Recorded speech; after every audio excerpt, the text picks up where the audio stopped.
palabra nave se incendia de nuevo. La carrera espacial duró poco, pero fue hermosa. Tan hermosa como la inmensidad del manto blanco que envuelve el invierno, las estepas del Kazajstán, allí donde todo comienza.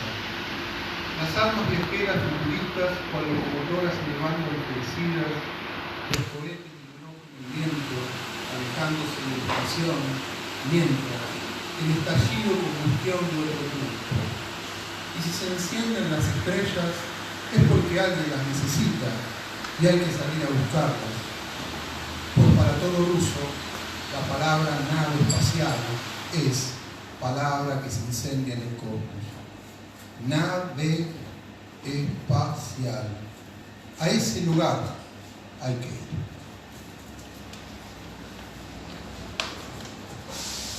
Bueno, escuchamos a Julián Axat, compañero, amigo de tantos años, poeta, abogado, activista cultural, podríamos decir, que desde 2003, cuando publicó Peso Formidable, hasta hoy, ha tenido una pluma prolífera, ha publicado distintos trabajos, entre otros Servarios, Medium, cuando las gasolineras sean ruinas románticas, Rimbaud en la CGT, distintos trabajos, algunos de los cuales tenemos aquí en una mesita, y recomendamos especialmente para seguir promoviendo la lectura de la poesía de los escritores y las escritoras, como hemos dicho, de este lado del mundo.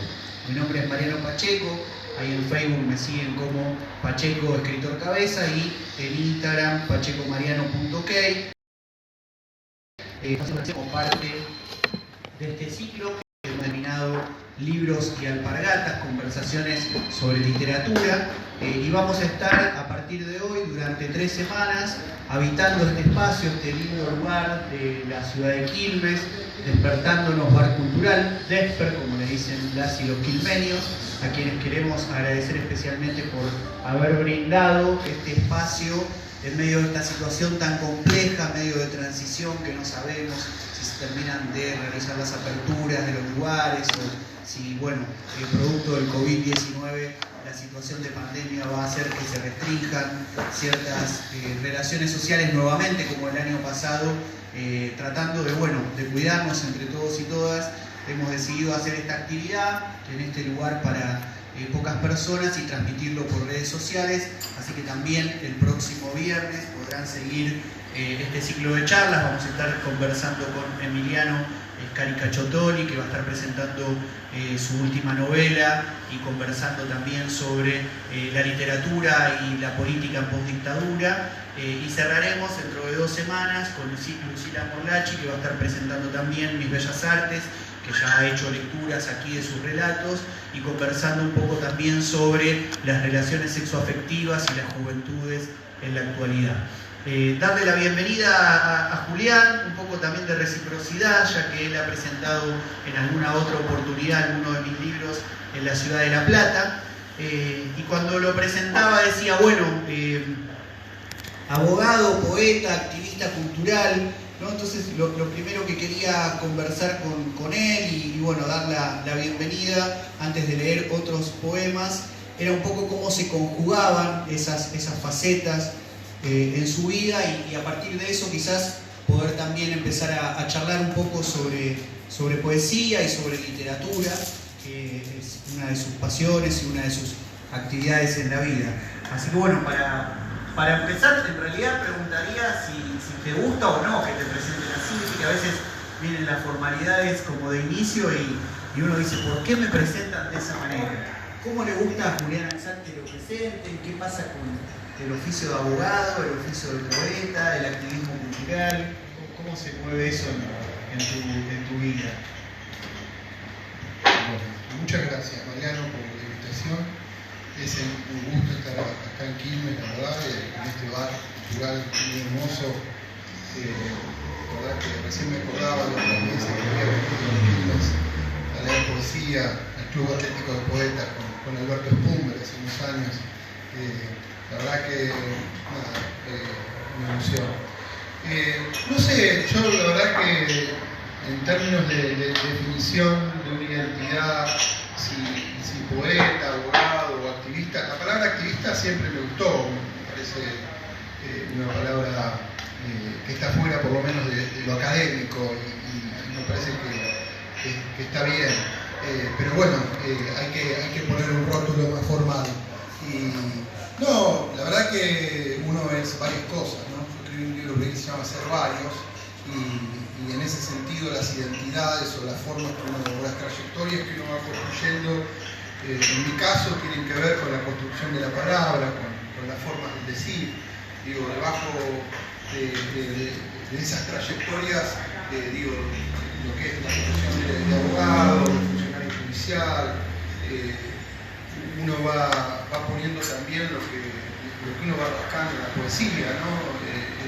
En ese sentido, yo cuando era adolescente y antes de ingresar a la universidad, yo ya estaba pensando de alguna manera en dedicarme un poco a la literatura, en dedicarme a escribir, ¿no?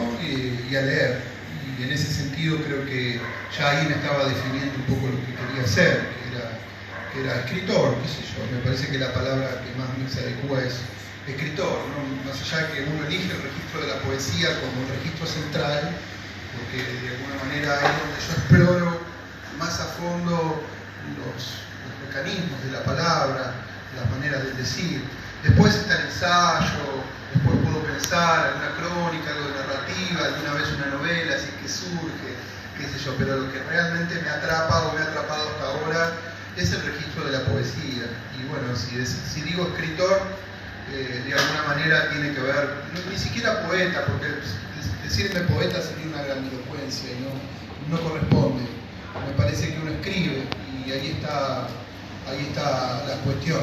Si después los demás definen a uno como poeta o como otra cosa, lo importante es la escritura, el hecho escritural, el poder estar todo el tiempo tratando de buscar, dejar una señal en el mundo a través del registro del escrito y publicarlo, por supuesto, si uno tiene la suerte de poderlo publicar y de ponerlo en movimiento y que los demás lo lean, ¿no? Porque me parece que ahí está la cuestión, ¿no? Lograr que los demás puedan leer y prestar atención a lo que uno está escribiendo, ¿no? Eso me parece más importante, ¿no?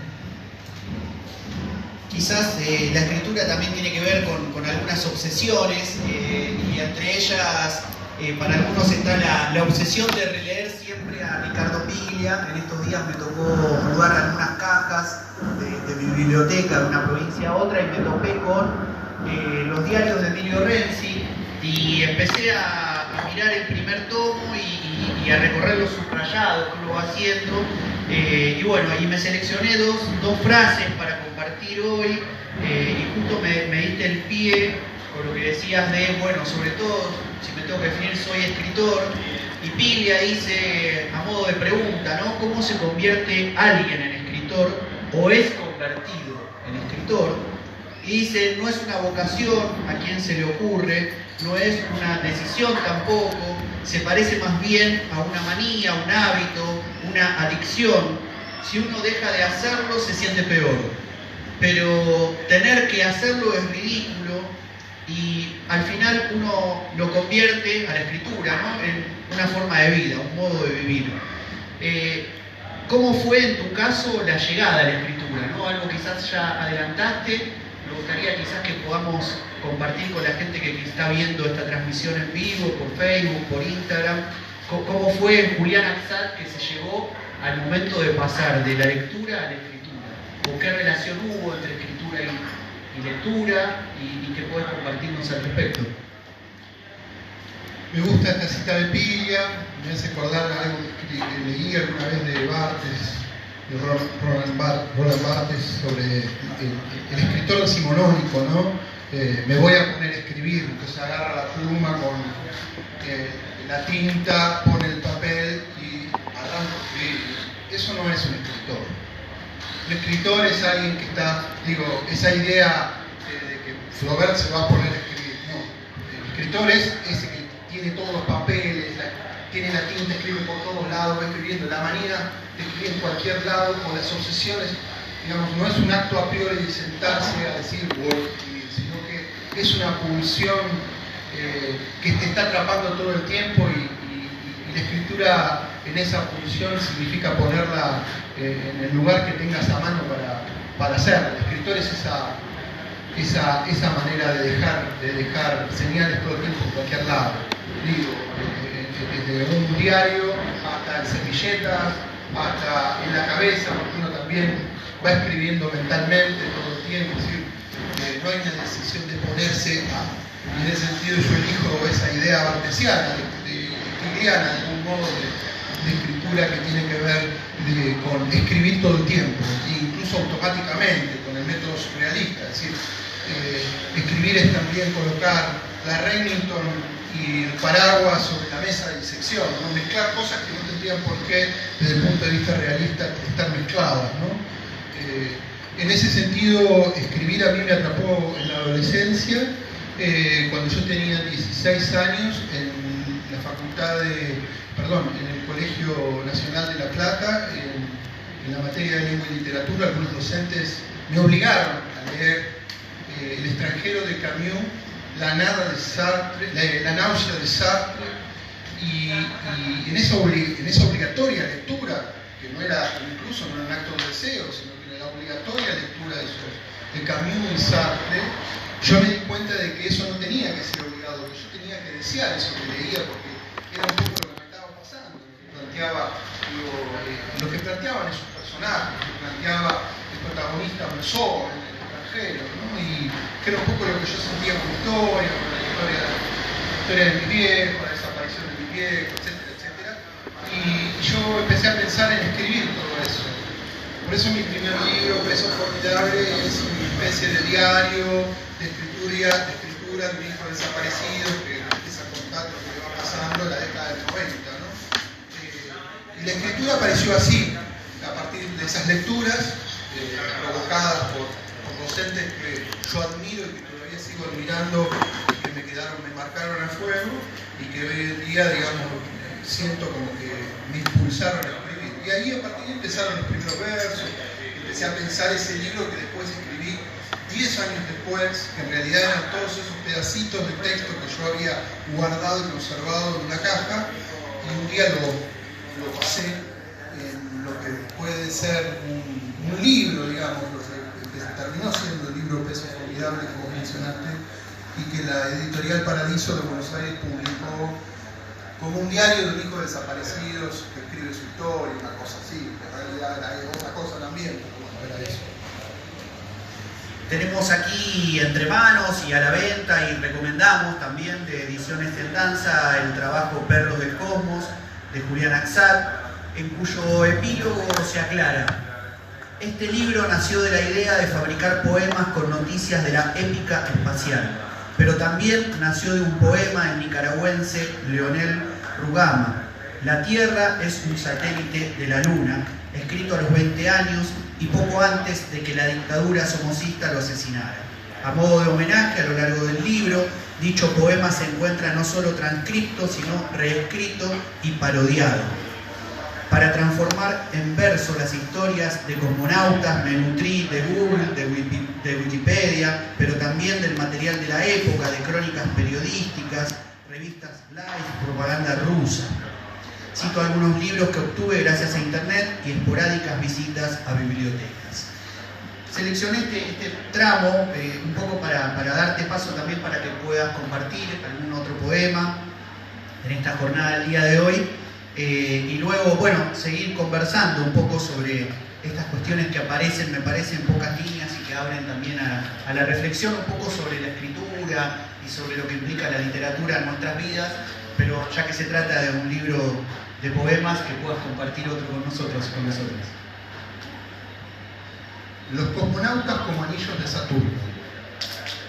Todos los cosmonautas serán los futuros cráteres de la Luna, pensó un burócrata del espacio, y así fue decretado, porque de ese modo se vence a la muerte, y cuando no quedan cráteres por nombrar, serán bautizados como anillos de Saturno, pensó otro burócrata espacial, porque de ese modo se vence al olvido, y los hombres nuevos que vayan naciendo serán identificados con formas del cielo, y todos los cosmonautas serán de futuras constelaciones.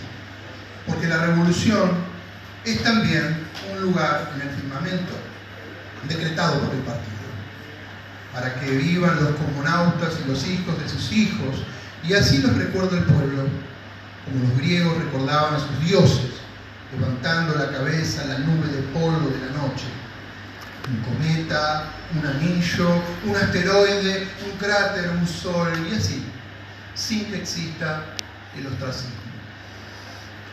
La idea de fábrica de poemas la tomé de Mayakovsky, de Vladimir Mayakovsky, en uno de sus textos sobre el ensayo del formalismo ruso, en el cual Mayakovsky postula de que los poemas se fabrican igual que un obrero fabrica un auto o fabrica los metales para colocar o construir un tren, pensando en los objetos del futurismo, ¿no? Me gustó siempre la idea de que los poetas fabrican, más allá de la idea proletaria, de la construcción. En el formalismo ruso está esa idea de construir un objeto del futuro, un objeto que se proyecta hacia adelante, el Marinetti, ¿no? La idea de los objetos que sirven para el futuro. Las máquinas espaciales, la conquista del espacio, es la fabricación de objetos lanzados a un otro espacio y tiempo, ¿no? De algún modo, la nave espacial representa esa proyección. Y en términos de Mayakovsky, a mí me gustaba la idea de fabricar poemas. Como dijiste recién, o como leíste en el epílogo, los poemas son fabricaciones a partir de noticias. Las fuentes del libro, son, como decías, como leías, poemas también, un poema como el que yo transcribo, que es en realidad el poema de un poeta nicaragüense, que es Leonel Rugama, que fue asesinado por la dictadura de Somoza en el año 59, uno de los grandes poetas nacionales de Nicaragua. Fue el poema Disparador, que me dio en realidad la forma sobre cómo escribir este libro, cómo llevarlo a cabo. La temática era la conquista del espacio y la temática estaba vinculada a todas esas historias que nos contaron nuestros padres o que les contaron a nuestros padres sobre cómo el ser humano en el siglo XX decide en algún momento empezar a fabricar mecanismos para poder salir de la Tierra y llegar a la Luna o llegar a otros planetas, salir de la Tierra, ¿no? La historia de la conquista espacial es una historia, es la gran historia del siglo XX, ¿no? Yo creo que las grandes historias del siglo XX son Hiroshima, Nagasaki, Auschwitz y la conquista de la Luna, los grandes episodios de la Segunda Guerra Mundial. Los grandes episodios del siglo XX son episodios epopélicos, poéticos, ¿no? De algún modo. Obviamente algunos están vinculados al mal más absoluto, como el Holocausto, y otros están vinculados a fenómenos, como lo que es la conquista del espacio, la llegada de Laika o Yuri Gagarin al espacio del lado ruso, o la llegada a la Luna del lado americano. Son momentos donde la historia del siglo XX se transforma en un antes y un después. ¿Cómo construir poesía a partir de eso? Hay muchos poetas que han trabajado, el mismo Ernesto Cardenal, también otro nicaragüense, poeta que murió hace 2 años, en su libro sobre las cánticas, de los astros, se ha dedicado a escribir muchísimo sobre poesía vinculada a lo astronómico, ¿no? Y al espacio, y también en algunos de sus poemas, así como Rugama, de quien yo tomo ese poema sobre la Tierra es un satélite de la Luna. También en el caso de Cardenal hay una escritura poética pensada en el cómo, ¿no? Mi trabajo ha sido en función de seguir esas líneas, continuarlas, darles una continuidad, ¿no? He elegido el método de transformación de lo documental y de lo noticioso en poemas, ¿no? Continuando esa línea poética o esas fuentes poéticas, he querido transformar esas noticias de la épica espacial en una historia de la poesía de la épica espacial basada en los dos lados del muro, en el este y en el oeste, la llegada a la Luna y en la conquista del espacio ruso a partir del lanzamiento de los perros, de Laika y los perros y de ese personaje que fue Yuri Gagarin, que de algún modo fue también, como cosmonauta, fue una suerte de gran poeta ruso y de rockstar ruso, que logró llegar, fue el primer ser humano que cruzó la estratosfera, y pudo contar lo que fue ese viaje, ¿no? Cuando volvió, en su diario, ¿no? El diario de Yuri Gagarin, que yo leí y que me pareció una maravilla, ¿no? El diario de Yuri Gagarin, que no se consigue, es su autobiografía, y cuenta, hay una película que sobre Yuri Gagarin que está en streaming, rusa, muy buena, pero es muy interesante la vida y la historia. Yo los poemas que transcribo, o que digamos, escribo la historia de Yuri Gagarin en poesía, pero recojo algunas anécdotas sobre su vida, ¿no? Citabas a los formalistas rusos y bueno, de haber leído algo alguna vez, recuerdo una frase que siempre me gusta volver a recuperar, que los formalistas rusos decían que algo así como que la poesía tenía por función desautomatizar la mirada, ¿no? Recién estábamos hablando y se escuchaban bombos de una manifestación callejera en medio del contexto donde, bueno, mujeres siguen reclamando que se paren los femicidios, que haya políticas públicas al respecto. Estamos en un bar cultural donde, entre otras cosas, hay mesas con dibujos y frases. Aquí mismo, en la que apoyo mi cuaderno, dice 9 de octubre de 1967, asesinato del Che. En otra mesa está nuestro amigo asesinado en 2002, Darío Santillán, junto a Maximiliano Costecchi. Y aparecen elementos de la política argentina en este bar y en muchos de tus trabajos también de escritura, la cuestión de los 70, los desaparecidos, pero sin embargo la política tiene un carril y quizás la literatura a veces tiene otro carril, a veces se cruzan, ¿no? Como en un poema tremendo que me gustó mucho y había marcado entre los que más me gustaron, que es Goodbye Krikalev, ¿no? Esta historia tan tremenda de un astronauta que se va con un mundo, el de la Unión de Repúblicas Socialistas Soviéticas, y vuelve y hay otro mundo, ha caído el muro de Berlín, ¿no? Entonces, ¿cómo se entretejen esos cruces entre literatura, política, actualidad e historia en tu escritura, y quizás en este libro que es un poco diferente a otros, ¿no? En el sentido de que aparece más como esta épica, ¿no? Que vos decís del siglo XX, y no quizás la cuestión más estrictamente política de la historia nacional, ¿no? Y recuperar un poco del epílogo, como leíamos recién, esta idea de lo transcrito, lo reescrito y lo parodiado, ¿no? Algo que suena también un poco con reminiscencias a Leónidas Lamborghini o a las lecturas gonzalianas. Bueno, un poco cómo aparece todo ese cruce en tu escritura en general, en este trabajo en particular, y qué podés compartir de reflexión al respecto. Mira, en todos mis libros anteriores, de algún modo, yo siempre seguí pensando, digamos, mi historia, de alguna u otra manera, para la historia de mis viejos. En la escritura hay muchos académicos que investigan la escritura de la memoria de los hijos desaparecidos, hay muchos trabajos al respecto, sobre la narrativa, sobre todo, sobre poesía no tanto, digo, de autores que son compañeros de Íñigo, que han escrito novelas, digamos, que han trascendido, pero siempre han girado en torno, o esas lecturas, esas investigaciones giran en torno a la literatura de la víctima, ¿no? Esa figura que en realidad, digo, pensando en el terrorismo de Estado, da testimonio, ¿no? Incluso cuando no vivió, da testimonio por los padres o da testimonio por los abuelos, y de alguna manera el testimonio es algo vicario, digamos, incluso no habiendo presenciado una determinada situación, incluso el posicionamiento o el lugar o la identidad de una víctima legitima el poder contar ese terror o hablar, digamos, de lo que pasó con la legitimidad del testigo, ¿no? Yo no sé, digamos, en este tipo de operaciones cómo ha funcionado. En mi caso, digamos, yo he tratado de ir tomando ciertas distancias de ese lugar, porque durante mis primeros libros ese lugar por ahí era un lugar obvio, o era un lugar que yo tenía que transitar, porque yo quería contar también lo que me había pasado, digo, conté el primer libro que escribí, mi historia, pero a medida que fue pasando el tiempo, yo quise empezar a trabajar desde otro lugar, empezar a tomar distancia de ese posicionamiento, ¿no?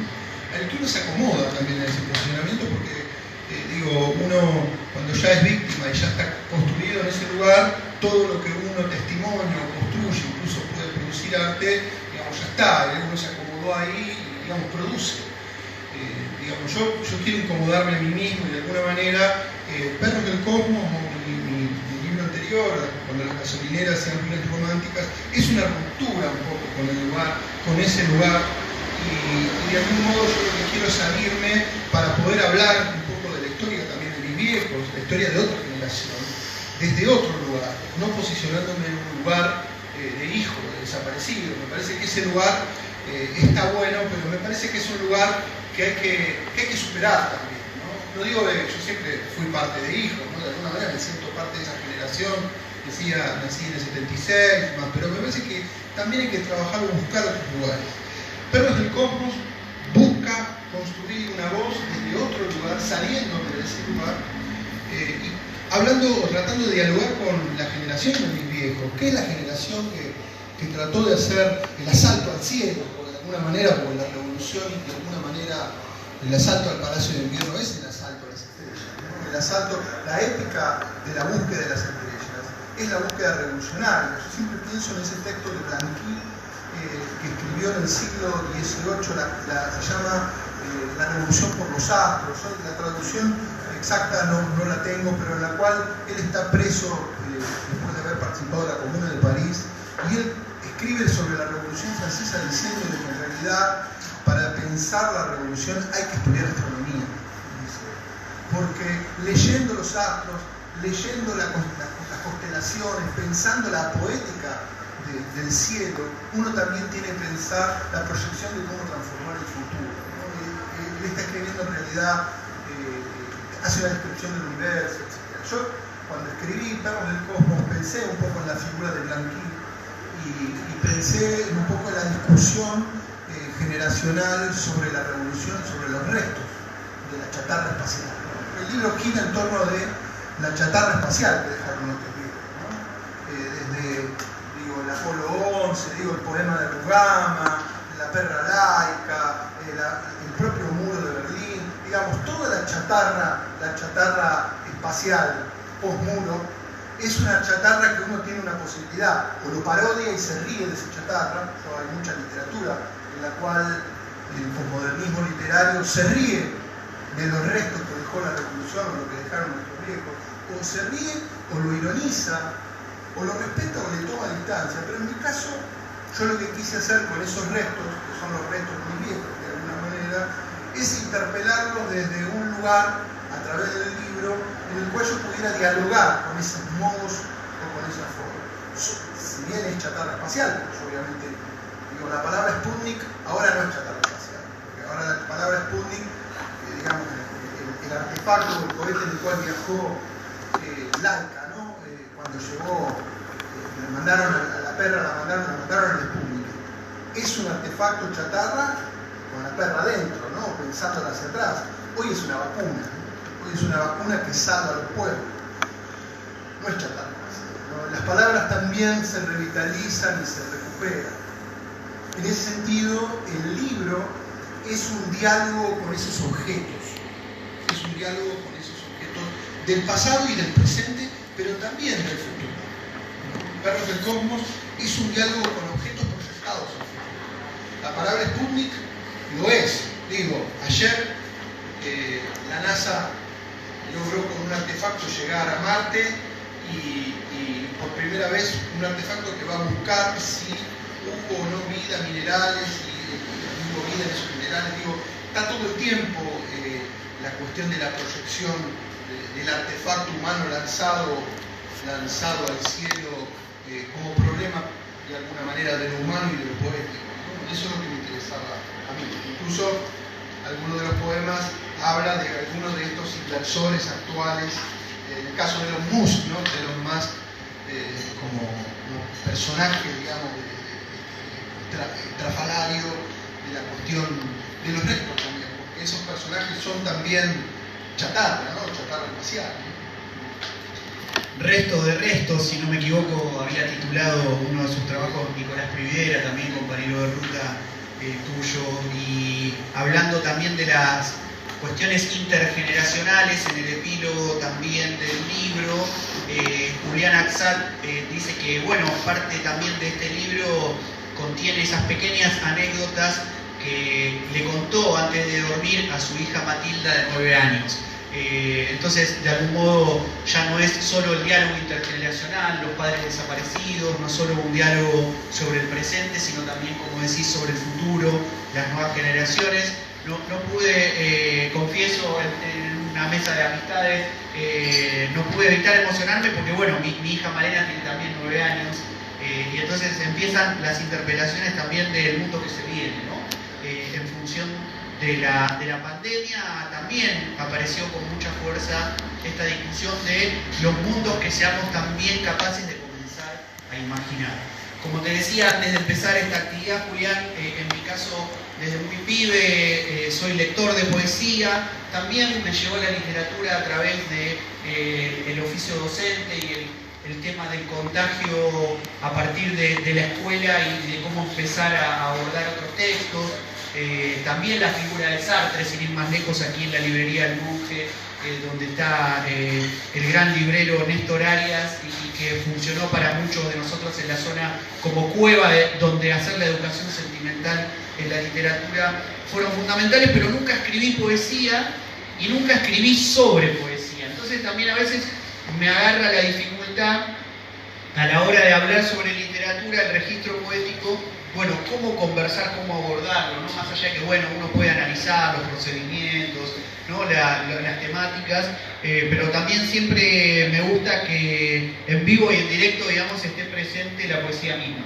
Así que, bueno, antes de seguir la charla, me gustaría que elijas alguno de los poemas que tenemos aquí entre manos y lo compartas con la gente que está escuchando y viendo esta transmisión en vivo por Instagram y por Facebook.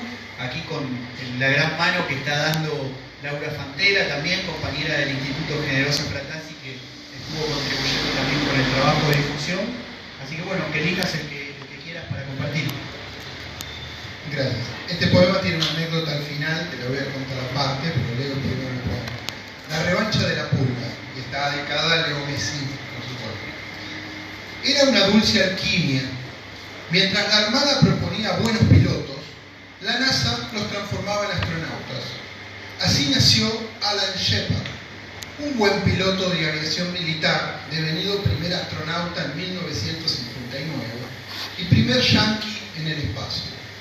Fue el 5 de mayo de 1961. A bordo de la misión Mercury 3, Shepard hizo el primer vuelo a una altitud de 187 kilómetros, pero fue tan poco épico que los americanos ni se acuerdan de su nombre. El salto de una pulga, dijo mofándose Nikita Khrushchev, comparándolo con los 357 kilómetros de su camarada Gagarin, quien había orbitado 23 días antes, y todo fue un espectáculo. Entonces, Shepard pidió revancha. Ya viejo, a punto de jubilarse, comandó la misión Apolo 14. Frente a todas las cámaras de TV, el viejo Shepard se convirtió en el primer astronauta en jugar al golf sobre la superficie lunar. Según cuenta la revista Life, en 1971 lo hizo con bastante estilo. Hace 5 días llegó a la Luna una nave espacial que envió los Emiratos Árabes y envió una a Marte, y China mandó una a la Luna, y fue encontrada la pelota con la cual Shepard, la pelotita de golf con la cual Shepard había jugado al golf en la Luna. Así que nada, este poema en realidad que es anterior recuerda una noticia a las otras, ¿no? En relación a una noticia con la otra. Muchos de estos poemas están tomados también de las anécdotas de la revista Time y la revista Life, ¿no? Las grandes revistas americanas que cubrieron los viajes espaciales y que fueron siempre las revistas de Reader Digest también, que fueron las revistas que la NASA siempre, digamos, se manejó con esas revistas. Las grandes fotos de Time, fotos de Life son las fotos más importantes, digamos, de la historia del siglo XX, ¿no? La vista de Michael, los astronautas bajando a la superficie lunar, ¿no? Incluso la perra reca adentro de Sputnik, ¿no? En ese sentido, los poemas son una relectura y una reescritura sobre el concepto de noticia. Y en eso, retomando algunas de las cuestiones que vos mencionabas hace un rato, trabajé mucho con la idea landoriana de reescritura y de parodia también, porque en algunas cuestiones de lo que fui escribiendo, la idea de modelo estaba todo el tiempo en mi cabeza a reformular, ¿no? La idea era sacarme esos modelos y volverlos a escribir. La noticia era el modelo. Yo quería reescribir esa noticia y construirla en poema, ¿no? Es difícil fabricar, volviendo a la palabra fabricar de una simple noticia o un hecho noticioso, hacer un poema.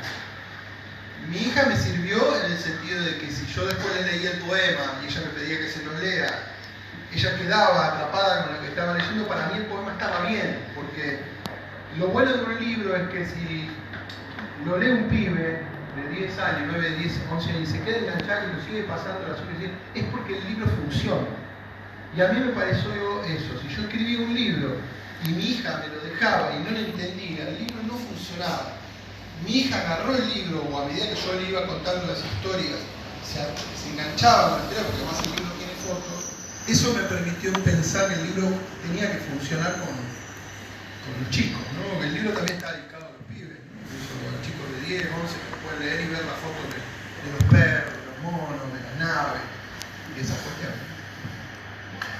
Bueno, aquí estamos conversando con Julián Axat en este primer encuentro del ciclo Libros y Alpargatas, conversaciones sobre literatura argentina, en estas charlas en el bar Despertándonos de Quilmes, que seguirán los próximos 2 viernes. Así que aprovechamos también para agradecer nuevamente al espacio y para recordar que el próximo viernes, desde las 18:30 horas, también vamos a estar haciendo transmisión en vivo por Instagram y por Facebook. Y desde las 18 nos convocamos aquí en Alvear 726, en la ciudad de Quilmes. Y que, bueno, van a estar Emiliano Scaricachotoli hablando sobre su última novela, Fundidor, y Lucila Morlachi sobre su libro de relatos Mis Bellas Artes. No sé cómo venimos con las cuestiones de horario, que también hay otras actividades pautadas aquí. Si tenemos un ratito más, antes de las 20, me dicen que sí. Así que bueno, agradecerte, obviamente, Julián, que te has venido hasta aquí, hasta Quilmes, a inaugurar este ciclo, también para seguir fortaleciendo los lazos platense-quilmenios y los lazos políticos y de amistad. Y bueno, que si querés compartir otro poema y si querés también luego compartir unas últimas palabras con nosotros aquí. Muchas gracias. Alpargatas y libros siempre fue una frase importante para mí y da cuenta de que la cultura necesita ambas cosas. El peronismo siempre pensó que es una frase del peronismo también, de la política cultural, que una cosa no excluye a la otra, por supuesto, y son bienes para el alma, ambas cosas. Las alpargatas para pensar el suelo y los libros para pensar el espíritu, ¿no? En eso me parece que estos encuentros enmarcados en esos conceptos dicen mucho. Este es un poema, el libro tiene... Valentina Tereshkova fue la primera mujer que llegó después de Yuri Gagarin a los cielos, de alguna manera, la rusa Tereshkova, y a la cual se le han dedicado algunos poetas. Violeta Parra le ha dedicado algún verso. Nicanor le dedicó un poema a Yuri Gagarin y Violeta Parra le dedicó un poema a Valentina Tereshkova. Entre ellos se distribuyeron un poema a cada uno. Yo le dediqué un poema a los dos, y también a Nicanor de algún modo, y a Violeta. La hija de las estrellas es el poema sobre Tereshkova. En este libro yo quise para mí era importante la presencia de las mujeres, porque la historia de la conquista espacial es una historia predominante de hombres. Salvo Tereskova, que es una excepción, por lo general es una historia de la búsqueda o la conquista del espacio, fue un club de hombres, ¿no? Ya a fines de los principios de los 90 los americanos empezaron a mandar astronautas mujeres, y los rusos también, pero eran excepciones. Para mí era importante también la idea de pionera, ¿no? Las mujeres son pioneras, y en ese sentido el libro tenía que dar cuenta también del lugar de la mujer en la poesía y en la astronomía y en la conquista del espacio. La hija de las estrellas. Primero se dijo que sería sorda y tonta. Más tarde que nacería ciega, con 100 dedos y 3 manos. O tendría raros poderes, superiores, extraordinarios. Producto del amor y conveniencia espacial, los cosmonautas Adrián Nikolayev y Valentina Tereskova tuvieron una hija, a Alyonka Nikolayeva Tereskova. Eso fue el lunes 8 de junio de 1964. Y la imagen de la relación de la recién nacida circuló por toda la Unión Soviética y hubo todo tipo de festejos, pues la conquista espacial daba sus frutos. Promesa genética de una generación, hija de la comunión de los viajeros espaciales, hija del futuro. Pero de un momento a otro, Alyonka desapareció, se la tragó la tierra. Y su imagen quedó atrapada en la propaganda de su infancia. Hubo hasta un chocolatín famoso con su foto. En la promesa del espacio, la materia del anhelo es el sol. Nunca más nadie preguntó o quiso preguntar, ¿qué fue de la vida de Alyonka? ¿Qué fue de la hija del cosmos y las estrellas? Soy empleada del servicio de salud y tengo 2 hijos, le dijo Alyonka a unos periodistas que lo encontraron por sorpresa en una salita de emergencia cerca de la ciudad de las estrellas, atendiendo a pacientes ante la pandemia de coronavirus. Y tuvo que aclarar. ¿Se dan cuenta? Estoy viva. ¿Ustedes ven un monstruo? Este poema, que es un homenaje a Alyonka, pero también a Tereskova, a su madre, es también un poema sobre la distancia generacional entre los padres y los hijos. Hay otros poemas que hablan de lo mismo. Incluso la reescritura del poema de Rugama, famoso. En este poema, que es un hecho verdadero, que Alyonka Tereskova fue encontrada inyectando Sputnik 5 a la gente en una salita de Stepa. Eso lo saqué de una noticia de la página Sputnik de noticias rusa. Me parece que en esa búsqueda también, o en esos registros en los que exploré, está también el diálogo intergeneracional entre lo que los padres querían de los hijos y que los hijos decidieron no ser y no ser, y lo que los padres terminaron siendo en su propia derrota, ¿no? A veces los padres quieren que los hijos sean sus continuadores en sus proyectos, y a veces los hijos los mandan a la mierda, y en términos hamletianos los hijos le dicen a los padres: por favor, usted señor viene de otra época, usted quiso hacer la revolución, nosotros la revolución la queremos hacer de otra manera. O algunos, los padres fueron asesinados y no tuvieron con quién dialogar sino con sus fantasmas, digamos, de alguna manera, con los muertos, ¿no? En nuestro caso.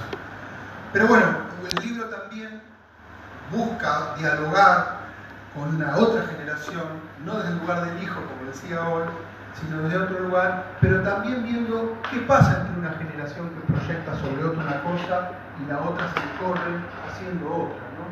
No diría que ninguna generación es una generación elegida. Benjamin, en su tesis sobre la historia, discute mucho sobre si las generaciones son elegidas para cometer o cumplir legados de las generaciones anteriores.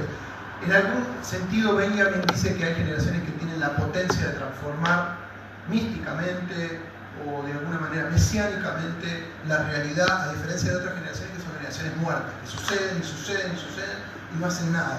Sin embargo, de golpe aparece una generación que transforma la realidad o tiene la capacidad de iluminar, como les digo, la generación que produce la Revolución Francesa en 1789 en Francia. Es una generación que François Furet, el historiador, se dedica a investigar cómo esa generación pudo hacer lo que 10 generaciones anteriores fueron muertas y no podían transformar. Digo, esa misma pregunta es la pregunta del libro, es decir, ¿por qué hay generaciones que tienen capacidad de ver cosas que otras generaciones vienen y están tan muertas que ni siquiera ven lo que pueden transformar?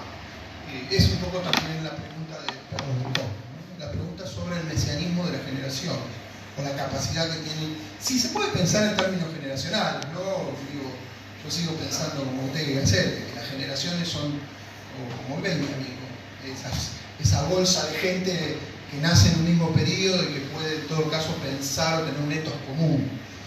Hay algunos que discuten esa idea, la idea de generación parece una bolsa de gato. Bueno, para mí siempre la idea de generación es muy de Ortega y Gasset, pero siempre de alguna manera yo me siento influenciado, digo, siento que la generación de mi viejo, la generación que nace en el 76 y vive hasta el 80, la generación de los 90, digo, la que nació después de los 90, me parece que son décadas o digamos, fragmentos del tiempo donde se producen nacimientos de gente que comparten de alguna manera o dialogan de alguna manera entre sí, a diferencia de otras que nacieron una década atrás y pueden pensar otras cosas, ¿no? Yo soy de los que creen en el concepto de generación, que está muy discutido hoy en día. Así que nada, eso, invito a la lectura del libro y bueno, te agradezco, Mariano, por dejarme estar acá y nada, por este espacio. Muchas gracias. Bueno, muchas gracias a vos, Julián.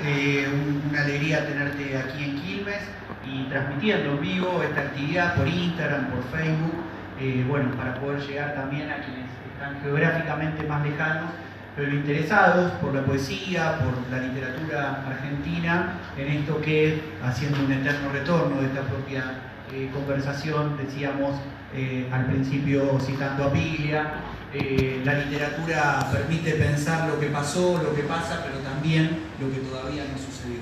Así que en función de eso, seguir bueno, convocando para este ciclo Libros y Alpargatas, conversaciones sobre literatura argentina con escritoras y escritores de este lado del mundo. Estamos aquí en el Bar Desper, en Alvear 726, en Quilmes, y si no, pueden los próximos 2 viernes ver y escuchar las charlas que tengamos, como decíamos, en pachecomariano.ok en Instagram o en Pacheco Escritor Cabeza en Facebook, que son mis redes sociales. Así que gracias a quienes están aquí presentes y a quienes están también viendo y escuchando por las redes sociales.